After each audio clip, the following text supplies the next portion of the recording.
aja. Jadi kita aktif bikin konten yang dimana itu dari nol itu di Instagram kita juga nggak pakai promosi atau apa-apa ya, kita benar-benar banyakin konten sampai yang dimana ternyata kita bener nih bisa ngumpulin semua komunitas di Jakarta Utara atau Priuk ini ya, sekitaran Priuk. Dari situlah kita berkembang dalam artian kita dikenal banyak orang. Dari yang kita cuman kayak gimana ya ngembangin customer, ternyata kita berkembang di segi scan musik, terus art, udah gitu anak-anak skate atau BMX gitu. Itu awal mulanya kita niat bikin si Kaula Bahagia ini. Tapi kalau untuk yang di sininya sendiri berapa tahun, berapa lama? Kalau untuk di sini kita baru running di 4 sampai 5 bulan. Iya, jadi untuk awalnya itu kita di daerah Lontar dari tahun 2022 gitu. Berarti pertamanya itu di yang di Lontar, iya. Ini yang keduanya ya? Kita ada beberapa tempat sih, karena buka tutup juga ya. Pas di tahun-tahun pertama sama tahun kedua tuh kita buka tutup. Jadi setelah di Lontar 2 tahun berjalan, kita sempat jualan juga di gerobakan pinggir jalan di daerah Jaya. Itu bertahan 1 sampai 2 bulan, terus kita buka lagi di Jalan Muncang atau mana yang Alharia, Muncang dekat Darkit. Setelah itu kita di sini. Gitu.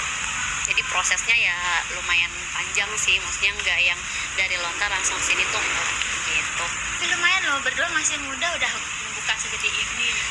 Sebenarnya sih kita sama-sama belajar ya, karena kan dari awal di tahun 2022 juga kita minim ilmu, dan itu benar-benar otodidak dari segi sistemnya, terus dari segi SOP, ataupun memang gimana sih peraturan-peraturan di Kaula yang bisa kita bikin dari yang kita nggak punya karyawan sampai punya karyawan gitu. Karyawan total ada berapa? Kalau di sini kita total 3, baru 3, karena ada part time 2, cuman dia aktif di Jumat sampai Minggu ini. Lanjut ya Kak ya? Boleh. Inspirasinya di balik nih Kaula ini Kak? Inspirasi yang kita dapat adalah, maksudnya awal sih memang nggak ada inspirasi itu tadi, buat ngembangin si komunitas yang ada di Kaula itu, yang ada di Priuk ini gitu. Inspirasi dari ini kayak, oh kalau misalkan di tempat lain, contoh Jakarta Selatan punya M-Block, Jakarta Pusat punya Post-Block, kenapa di Priuk nggak kita bikin aja space seperti itu? Mungkin yang ya kreatif space, mungkin orang berpikiran Kaula tuh hanya warkop, tapi ada sebagian orang yang menganggap Kaula itu tempat mereka menuangkan karya-karya mereka lah, yang kayak gue mau bikin acara dong, tolong buatin, kayak Mas saya mau ada exhibition nih, kita buatin ya, karena kita menyediakan wadah gitu. Pendiri tim awal yang memulai kakak berdua langsung? Iya betul. Yang di Lontar juga Iya. berdua dulu? Iya. Tantangannya banyak banget ya. Dari yang di Kaula itu kita memang outdoor tanpa ada atap, udah gitu kan masuk awal mula buka itu musim hujan. Tantangannya tuh gimana sih kita cara nyari customer. Terus tantangannya adalah bersaing dengan coffee shop di daerah Jakarta Utara sendiri. Terus tantangan yang paling berat itu ya saat kita bener-bener nggak bisa nge-backup semuanya sih Mbak. Jadi kan kayak kita butuh orang nih buat ngejaga, tapi kita juga masih minim, yaitu SOP atau yang ini gimana ya buat bikin kita tim yang bagus, atau gimana caranya bikin tim yang solid gitu kan. Itu kan butuh proses ya. Tantangannya di situ sih, nyari karyawan yang nyari tepat gitu ya, nyari gitu ya betul, itu tantangannya sih salah satunya gitu. Kalau untuk proses perkembangan atau perubahan konsep usaha, proses perkembangan atau perubahan konsep usaha hingga sekarang, kalau untuk konsep sejauh ini masih di alurnya Kaula yang awal ya. Kalau untuk yang di Lontar itu memang kita raw banget, yang dimana banyak exhibition atau graffiti, itu konsep awalnya. Cuman karena di sini kita ngikutin pasar ataupun memang dari konsep tempatnya udah seperti ini, jadi kita mengikuti kayak oh kayaknya nggak bisa semuanya harus dicoret ataupun digambar, itu pun ada step by stepnya gitu. Mungkin kalau misalkan sekarang dilihat hanya putih hijau, mungkin nanti 6 bulan ke depan kita ada konsep apa ya. Jadi universal aja sih kalau untuk konsep, kita nggak mau terpaku sama satu tema gitu. Jadi ngikutin tempatnya ya juga, gimana caranya kita bisa membangun, kayak kita kan pasti kan masuk ada sharing dari customer, kayak coba dong Kaula kayak gini, itu kita kumpulin dulu mana yang kayaknya oke nih buat narik customer lagi, itu baru kita buat. Jadi kita nggak mau terpaku sama satu konsep gitu, dan jadi bisa kapan aja berubah kalau untuk konsepnya sendiri ya. Terus kalau untuk vakum atau rebranding nggak? Apa? Untuk masa vakum kita pernah itu setelah dari lontar kita cukup vakum lama ya, sekitaran hampir 2022 2023. Di 2024 itu kita benar-benar vakum ya. 2024 ya benar-benar jarang, buka sekali doang. Sebenarnya nggak vakum juga sih, cuma banget kita sih. nyari jalan buat tetap kaula ada lagi. Iya gitu ya, itu yang tadi kita kayak buka di pinggir jalan, terus yang kayak Ya struggle ya aja gitu. Jadi kalau untuk vakum banget sih sebenarnya enggak, cuman kalau untuk buka lama tuh di 2024 kita nggak ada. Maaf gitu. Kalau untuk di 2024 tuh itu cuma di pinggir jalan, sama kita pindah ke daerah yang Muncang itu dekat Dakin. Tapi dengan posisi lontar masih ada juga ya kak ya, jadi kayak buka cabang apa lontar? Enggak, untuk lontar kita tuh close. karena memang dari Pihak tempatnya ternyata dia ada usaha lain, jadi kita di info 2 bulan sebelumnya untuk kayak kita udah nggak bisa sewa di sini, udah kita cari tempat lain. Makanya buka yang gerobak itu. Iya betul gitu. Tadi aku mikirnya lontar masih ada terus buka lagi. Enggak, itu kita bener-bener close sampai nyari tempat yang pas. kita buka gerobak ternyata rame juga, jadi Nyari nggak nampung tempat. space Iya, buat teman-teman juga, jadi kita nyewa ruko, ternyata nyewa ruko lagi nggak cukup kecilan juga gitu, karena ya itu yang saya bilang awalnya, memang kita kaula dari nol sampai yang dimana kita ngebangun komunitas, terus kita ngebangun pasar apa segala macam. Setelah kaula tutup di lontar, kita harus punya tempat yang besar, ternyata nggak cukup yang kecil gitu. Karena itu dengan adanya komunitas di Priok gitu. so kalau masih space-nya masih kecil nggak bisa nampung, Oh berarti banyak dong karena customer. udah ada Alhamdulillah sudah ininya. ada pasar, Udah ada pasarnya ya? Komunitas tuh udah lebih dari 10, band lebih dari 14. Yang udah pasti mampir gitu ya. Mengapa memilih kafe komunitas sebagai identitas? Kenapa memilih kafe komunitas? Karena mungkin sebagian besar di sini itu kejualnya mungkin paling gampang mulut ke mulut ya. Itu sih paling penting. Makanya kenapa kita menggait kafe komunitas, bukan sebenarnya sih bukan kafe komunitas juga, mungkin 75% iya, cuman sebagian kita juga berharap dari customer luar, karena menurut saya adalah orang-orang yang di komunitas itu pelanggan loyal atau teman kita sih, bukan udah nggak bisa disebut pelanggan ya, karena itu benar-benar dimanapun kaula ada mereka tuh datang, dan itu tuh selalu always setiap hari. Jadi kalau misalkan untuk mereka dibilang pelanggan kayaknya udah nggak bisa, itu kayak oh ya udah lo tuh teman kita gitu. Tapi kalau untuk sekarang selama di sini kita benar-benar bikin balance sih mbak, jadi komunitas masuk, customer dari luar itu masuk. Di sini juga family juga masuk. Iya gitu. Iya karena depannya lumayan strategis sih. Iya betul. Rame Jadi depannya. kita untuk sekarang nggak bisa terpaku sama komunitas yang udah kita bangun. Itu kan kalau di lontar mungkin iya kita masih bisa 100% dengan tagline seperti itu. Kalau untuk sekarang ya kita yang dibilang tadi masih belajar kayak oke, kita nggak bisa 100% komunitas, harus 50-50 deh, harus customer luar masuk, kalau komunitas juga ada Biar nambah customer dapat Betul. juga lah, jadi bukan itu. Iya gitu.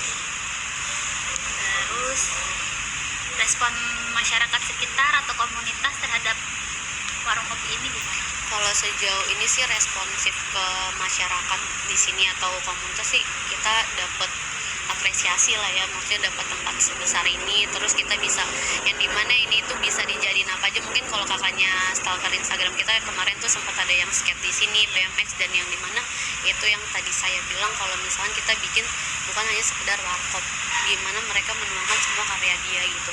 Dan ini tuh wadah, dan untuk sekarang tuh kayak banyak orang kayak mau ulang tahun bisa, jadi kan berarti kan kita menjalar kemana-mana kan, nggak berpaku sama komunitas aja. Paling itu sih yang responsif positif dari kita ke masyarakat. Terus kalau untuk warkop ini ada struktur organisasinya nggak sih?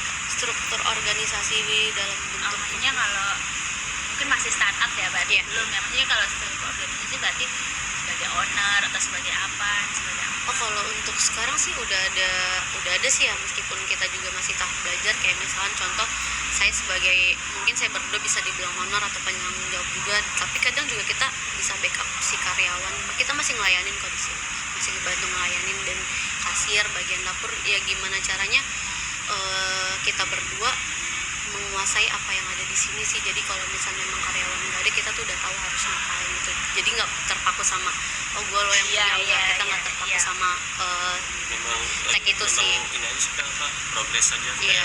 kayak waktu di Lontar kita nggak pakai sistem, di sini kita Iya, pakai sistem. itu sih yang maksudnya banyak yang kita belajarin dari 2022 kayak kayaknya gimana caranya tuh coffee shop juga maksudnya sistem coffee shop tuh kita pelajari jadi nggak yang kaku-kaku banget kayak warkop kan biasanya kan nota biasa kan itu gimana cara tuh kayak kita pakai sistem coffee shop pakai terus kita ada SOP kita di coffee shop ada SOP kita juga pakai SOP pokoknya gimana caranya sih balance aja sih mbak jadi kita nggak kaku-kaku banget juga gitu untuk segi sistem Dinamis lah ya, iya ngikutin gitu perkembangan benar lah itu. gitu Jumlah karyawan tadi 3 ya kak ya. iya sejauh ini 3.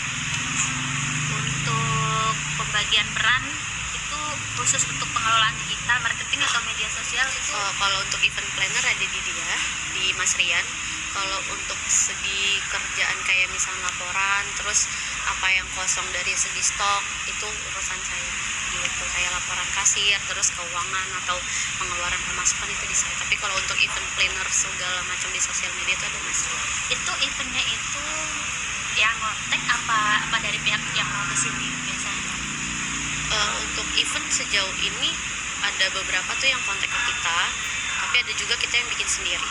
Gitu dengan yaitu invitation ke komunitas yang kita tarik. Nah sih kolektifan aja sih Kak, kayak ayo kita buat pop-up market gitu, misalnya ada nail art, ada Iya, kadang kita juga ada ngundang tato, mereka. ada jual baju, thriftingan kayak gitu. Jadi kita yang undang semua juga yang bukan Ya, itu tadi invitation ke Jadi biar nggak bosan juga iya, gitu. ganti-ganti. karena Iya. kita tuh koneksian coffee shop banyak, koneksian eh, anak-anak komunitas yang urban juga kayak skateboarding, fingerboard, art itu banyak juga. Jadi kita satuin di sini. Itu karena tempat kreatif di sini nggak ada kan. Iya. Belum banyak ya. Iya. Kalau yang di lain kan ada kan kayak di Jakarta Pusat Pos Blok yang atau ada M Blok atau yang lain-lain tuh ada. Cuma di Tanjung Priok ini memang nggak ada yang buat menuangkan ininya aja dia potensinya masing-masing kayak gitu. Potensi berjualan lah, potensi dan sket lah. Untuk sistem koordinasi antar tim kreatif dan operasional, koordinasinya gimana? Paling kalau untuk tim kayak misalkan dia butuh kayak contoh kita ada live painting atau memang ada anak-anak exhibition dia butuh apa ya untuk nyewa alat atau apa itu baru dia konfirmasi ke saya gitu. Kayak misalkan dia butuh apa nih mereka konfirmasi ke saya kayak ada pengeluaran apa jadi kalau untuk konten sih sebenarnya saya benar-benar ngelempar ke dia maksudnya ya udah kalau misal memang itu insightnya bagus terus kayak misal oh masuk nih sama konten kita dan di sini kan ya itu kenapa enggak disupport Tapi tetap duit atau apa pengelolaan di kakak iya ya. betul. Iya. Sebenarnya kalau konten yang kita jalanin nggak dengan strategi gitu Kak, maksudnya secara raw aja gitu. Iya, Kayak maksudnya misalnya kadang waktu itu tuh kita sempat viral di 1 juta viewers. Di IG ya. Iya, karena memang ada pengamen lewat, baru kita komunitas kayak kita sewa pengamen itu yuk, kumpulin goceng 20.000 kita main musik tuh dengan lagu Kuning dari Rumah Sakit gitu. Lama kita upload ternyata viral sampai di notice sama si rumah sakitnya. Jadi ngeraw aja, kayak kita lagi nongkrong sore-sore kita videoin. iya karena kalau untuk konten sih kayak- sebenarnya kadang ada yang kita planningin kadang juga ada yang benar-benar kejadian di hari On the itu. spot aja Iya, gitu langsung. Sebenarnya sih pengen ke depannya kayak lebih terkonsep lagi. Cuma memang belum kita jalani. Ada pihak eksternal juga nggak kak di sini, namanya kayak agensi freelance, fotografer. Kalau untuk sejauh ini sih kita ke Kaula belum ada ya mungkin teman ke teman aja ya. Sebenarnya itu gara-gara kita banyak komunitas di sini, baru kita lahirnya di event organisasi juga kan. Jadi sebelumnya kita sama anak Priok juga nggak ada yang kenal, ternyata pas kita kenalan dia ada potensinya. Ya, jadi itu Misalnya dia kita sebelumnya nggak kenal, ternyata dia potensi fotografer. foto terus kayak misalnya ada teman-teman kita yang jago mixing lagu ternyata kayak oh ini lo ada potensinya nih ya udah teman-teman aja sih untuk sejauh ini jadi kita belum bukan berani ya maksudnya selagi ada teman-teman yang berpotensi kenapa kita nggak pakai dia aja Memanfaatkan Iya. yang ada dulu. Sebenarnya Kaula juga isinya ini event organisasi juga. iya karena selain Kaula juga kita ada komunitas musik gitu event Oh jadi Di OYO. sebelum buka warkop ini kakaknya juga event maker jadi event gitu ya? Enggak, kita terbentuknya punya- event organize karena ada kaula gitu. Jadi kita aktif di bikin event musik atau gigs juga tiap minggunya gitu. makin kesini makin kelihatan sih ada temen yang fotografer, ada temen yang bisa mixing lagu, Ya, ternyata jadi untuk punya band bagus kayak gitu, jadi nongkrong bareng. jadi kalau untuk yang eksternal kayaknya kita sejauh ini belum ada karena kita memanfaatkan teman-teman yang bisa gitu. Visi dari Warkop ini Kak sebagai sebuah usaha komunitas, visinya apa Kak? Kalau untuk visinya sih saya pengennya tuh semua anak-anak Priuk tuh nggak kewalahan lagi ya untuk menuangkan semua karyanya tuh kemana, karena kalau misalnya yang sejauh ini saya lihat mereka tuh kayak bingung aja tuh gitu nyari wadahnya tuh kemana sih, karena pun kita juga pernah merasakan kayak nyari venue susah, terus kayak saya berdua juga nggak tahu harus kemana awal bikin mula acara, ya kita nggak mau orang-orang itu tuh kayak gitu, kayak misalkan kita tahu susahnya cara buat ngeluapin semua ide tuh susahnya kayak apa ya kalau misalnya nggak ada yang nerima gitu. Nah saya nggak mau anak-anak di sini tuh atau teman-teman kita tuh seperti itu, jadi gimana caranya tuh kita bener-bener ngebuka banget buat mereka, kayak misalkan dia mau apa ya udah kayak kita bisa nyalurin dia kemana nih, dia pengen bikin acara apa meskipun dia nggak di kaula tetap kita support, nggak harus, maksudnya nggak harus ada di ranah kaula gitu. Kalau misalnya mereka mau bikin apa dan dia butuh kita ya kita support gitu sih. Visi misinya sih membantu orang sih. Kaula yang dilihat bukan workshopnya tapi lebih ke space-nya aja. Iya. Space-nya yang dimana tuh misalnya kita ngebuka teman-teman kolektif yang mau ngedorong usahanya juga, misalnya Iya. ini ada teman jualan kaset gitu, Iya. udah pakai aja gitu Dan tempatnya. ini tuh kita baru ada yang benar-benar cuci sepatu suruh kita kita pakai nggak, aja. iya gimana cara tuh kita nggak ngambil untung, ini kita juga belum nggak ngambil untung ya, maksudnya ya udah lu punya jualan terus kayak lu nggak beda space kita kasih gitu, gimana ya itu yang tadi saya bilang gimana caranya mereka meluapkan karyanya tuh dengan gampang sih di sini tanpa harus ada gua nggak ada modal nih, nggak usah, lu nggak usah mikir itu, yang penting lo bisa ngeluapin segala hobi lu dan jadi cuan gitu. Misi yang ingin dicapai Kak dari bisnis ini? Misinya sih semoga sih bisnis ini selalu ada di mana-mana ya Kak, atau memang kita yang tadinya cuma anak-anak Priuk ya, saya juga semuanya pengen sih, maksudnya nggak cuma Priuk, mungkin ya saya pengen kaula jadi tersebar luas aja sih. Nambah cabang lah ya, banyak Oh iya, nambah atau cabang. memang banyak orang yang pengen Nah, cabang sih mempergede aja. iya memperluas aja sih. Soalnya atau kalau makin gede makin luas banyak tenan lagi selain warkop gitu. Maksudnya Iya. nanti ada nail art dari teman-teman, ada merchandise dari teman-teman yang bakal jualan. gitu, jadi gimana caranya Kita kita pengennya ngolah tuh tempat ini sih dengan Kayak apa sih, kayak kompon gitu kan. ya Banyak teman-teman kolektif. Misalnya kayak pasar Santa kayak gitu. ya kita tuh yang tadinya mungkin tagline-nya warkop, gimana caranya warkop itu jadi bercabang, dan maksudnya kalau untuk orang kan mungkin umumnya warkop ya udah warung kopi Indomie atau segala macam, cuman kita mau pengen punya tagline sendiri kayak oh kaula tuh warkop cuman isinya banyak Jadi gitu. nggak bosen, orang Iya nggak bosen. gitu. Visi misi itu bisa diterapkan dalam kehidupan sehari-hari. Ini gimana nih visi misi tersebut diterapkan dalam kegiatan sehari-hari di kafe maupun di media sosial. Gimana visi misi tersebut? Visi misi diterapkan di setiap usaha. Jadi visi misi kakaknya bisa nggak diterapin di kafe yang lain? Oh ya, jadi kan dari visi misi tadi itu diterapinnya di sehari-hari sama di media sosial tuh gimana Kak? Kalau untuk diterapin di sehari-hari sebenarnya bisa aja sih, mungkin kayak misalkan oh visi misinya apa nih di kaula tuh, misalkan ada sistem yang dimana kita harus selalu bangun koneksi yang bagus ke orang, ya mungkin itu bisa diterapin ke sehari-hari yang dimana lu tuh harus berhubungan baik sama orang, karena kalau misalnya memang lo nggak bagus itu kan ngaruh juga ke usaha kita kan. Atau memang kayak misalkan dari segi digital marketing, kaula kok bisa naik ya kontennya, kayaknya gue bisa pakai deh di konten sehari-hari gue, yang dimana oh insightnya kaula tuh bikin konten tuh kayak gini atau daily, atau memang dia nggak sepenuhnya cuma tentang makanan, itu kan bisa kita bawa ke keseharian yang dimana itu kayaknya gampang untuk dilakuin di keseharian kita gitu. Nilai-nilai apa yang ingin disampaikan kepada pelanggan melalui konsep kontennya? Kalau untuk nilai-nilainya mungkin berharapnya sih sama orang-orang yang lihat Instagram kita kebuka aja gitu. Kalau misalnya di Kaula memang nggak cuma warkop, terus kayak mereka juga nggak susah untuk nyari wadah mereka berkarya, terus mereka juga nggak sungkan untuk ke kita karena takutnya mereka kayaknya ini cuma anak-anak lodong, itu enggak. Terus pokoknya kita terbuka untuk umum, nggak harus anak Priuk, anak mana pun boleh berkarya di sini. Terus semoga aja sih dengan konten-konten Kaula banyak orang-orang yang mau usaha tuh nggak takut, itu aja sih. Strategi bisnis komunitas mendukung bagaimana strategi bisnis dan komunitas mendukung pencapaian visi misi. Dari teman-teman ya. Iya. Dari visi misi tadi tuh gimana bisa mendukung visi misinya, itu bisa mendukung strategi bisnisnya. Gimana? Kalau Kan punya untuk visi misi iya, ini kayak tadi pengen buka cabang banyak. Iya. Nah, strategi bisnisnya gimana nih? kalau untuk kita sih strategis bisnisnya mungkin yaitu karena kita ada IO, terus kita juga aktif di komunitas yang lain. Mungkin strategisnya ya selain kita di digital marketing, mungkin kita sering-sering sharing sama anak komunitas mereka tuh butuh apa.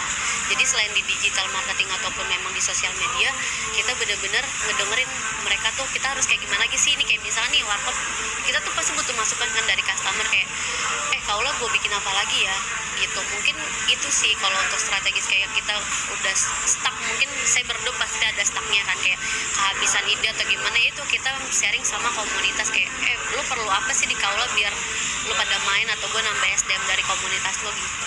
Intinya terbuka, masukan terbuka ya. Iya.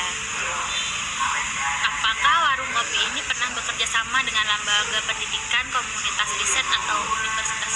Kalau untuk sejauh ini sih baru kakak deh. Kalau untuk dari universitas ya, dari kuliah tuh kayaknya baru kakak yang maksudnya kita sempat ada anak Bandung, cuman gak jadi ya, dia mau nginin skripsi ya. Sama ya sejauh ini sih masih plan doang sih kak untuk teman-teman kita yang buat banyak sih banyak yang ngulik buat jadi skripsi. Iya banyak yang ngulik. Berarti yang kayak kita ini juga ada ya sebelumnya? Ada sebelumnya dari Bandung, cuman kita nggak tahu kenapa dia jadi Jarak atau enggaknya. mungkin Iya, kalau kayaknya dari iya Bandung deh. jaraknya ke sini. Tapi kalau udah pernah ngobrol kita di Jakarta Selatan, iya di Jawa. jadi dia nggak bisa kesini, kita ketemuan di Jakarta Selatan baru kita ngobrol aja. Nah, kalau untuk sejauh ini paling banyak tuh mungkin ya si anak kuliah. Tapi kalau untuk yang langsung terjun lapangan baru kalian. Cuman kalau yang planning untuk skripsian masih berjalan. Baru dia minta keterangan dari kita, baru dia minta pitch deck-nya juga. Jadi Iya. Baik, ini bentuk kerjasama, berarti belum ada kerjasama sama yang lembaga pendidikan Belum. atau belum ya? Harapan atau manfaat yang diharapkan dari kerjasama, tadi juga belum ya Kak ya? Bagaimana pandangan owner terhadap pentingnya riset dalam pengembangan usaha UMKM bahagia? Penting banget sih. Jadi gimana caranya kita tuh selalu riset, entah harga, menu, mungkin itu yang paling penting ya. Kita riset dari harga tuh kayak kita kemahalan gak sih, terus kita kemurahan gak sih, mungkin kita ambil tengahnya. Dari segi menu juga dia sering riset apa sih yang harus kayak lagi rame tuh apa tuh di luar, kalau misalnya kita bisa bikin di warkop kita kenapa enggak dengan versi low budget gitu. Jadi tetap ikutin tren lah ya Iya Kak ya? gitu. Apakah warkop terbuka untuk kolaborasi lanjutan di bidang riset, pengembangan strategi digital ataupun promosi? Kita sangat amat kebuka sih untuk segala apapun yang bisa ngembangin usaha ini, atau mungkin kita nggak mau terpaku dengan satu titik aja ataupun satu komunitas atau satu organisasi. Kalau misalnya mereka bisa ngebawa atau memang meliput kayak kalian ini dengan tambah SDM kita, kenapa enggak gitu. Bahkan kita ngebuka kolaps untuk semua komunitas gitu. Intinya nggak tertutup semua, Iya. buka lebar Iya. lah ya. Selesai Kak, ya ampun, makasih banyak loh Iya. Kak. Tapi ini ya, IG-nya lumayan bagus, kontennya tuh yang ngesut Kakak. Iya. Kakak sendiri yang iya, maksud? iya, gitu. Jadi Seadanya aja sih. seadanya tuh dalam artian kayak misalkan ini kita di TikTok lagi rame nih, kita ajak aja tuh anak-anak yang biasa kita kenal, ayo bikin konten gitu. Jadi awalnya tuh